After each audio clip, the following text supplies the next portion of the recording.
Ininspeksyon ng mga otoridad ang tatlong hinihinalang iligal na paggawaan ng sigarilyo sa Pampanga nitong Lunes, February 16. Kahong-kahong processed tobacco, cigarette filters at mga makinang ginagamit sa paggawa ng sigarilyo ang tumambad sa pinagsanib na operasyon ng pulisya, Bureau of Customs, Bureau of Internal Revenue at Department of Health sa mga bodega sa lalawigan. Hindi tulad ng naunang operasyon sa Mexico kung saan 6 na Chinese nationals ang naaresto, walang naabutang tauhan ang mga otoridad sa tatlong bodega sa San Fernando at San Simon. Sa kabuuan, tinatayang aabot sa 400 milyong pisong halaga ng iligal na sigarilyo, raw tobacco at mga makina na nakumpiska mula sa 4 na warehouse. Ayon kay Interior Secretary John Vic Remulla, posibleng isang malaking sindikato ang nasa likod ng operasyon at maaring may mga politikong nagbibigay proteksyon dito. Nagpoprotekta sa kanila dito. So, may persons of interest kami, pero hindi pa namin natatay up distinctively kung sila talaga ang kasama. Pero tingin namin may tobacco lord dito na nag-operate. At ang hinala pa lang naman ay 2 Central Luzon congressman. Naniniwala rin ang kalihim na iisa lamang ang nagmamay-ari sa 4 na warehouse. Git niya, hindi basta-basta nagkataon ang sabay-sabay na pagtigil ng operasyon ng 3 bodega noong January 29. Bagamat may mga pangalang natukoy, pinaghinala ang mga dami lamang ang mga ito. Para yung brands, ginagamit nila. Sabay-sabay sila nagsara September 29. At puro Chinese ang nag-ooperate ng mga factory. At iisa abogado ng 4. Ang nakalagay kasi dito, fast track trade link. Ang may-ari niya ay si Richard Uy, Marilyn Garcia, Leonardo Bangayan Lim. So, yung 3 ang nakalagay dito. Pero tingin namin, dami lang yung mga to eh.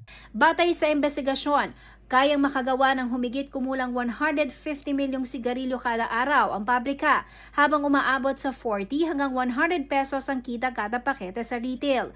Idinuturing na iligal ang mga sigarilyo dahil hindi nakarehistro ang kumpanya at produkto sa National Tobacco Administration. Wala ring permit mula sa LGU at hindi nagbabayad ng excise tax. Ayon pa sa kalihim, DOH ang higit na tinatamaan sa mga iligal na operasyong ito dahil sa malaking halaga na nawawala sa kagawaran. For 2025, for 30 billion ang nawala sa DOH dahil dito. 30 billion. So, ang kaso talaga ay Anti-Agricultural Economic Sabotage Act.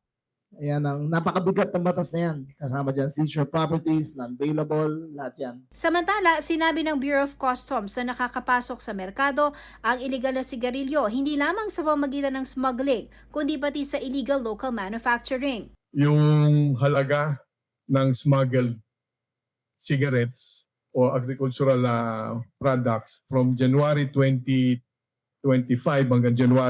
hanggang December 2025, hindi bababayan ng almost 200 billion pesos. Patuloy ngayon ang investigasyon sa buong supply chain mula manufacturing, distribution hanggang retail. Isusunod na rin umanong tututukan ang mga illegal na manufacturers sa Visayas at Mindanao.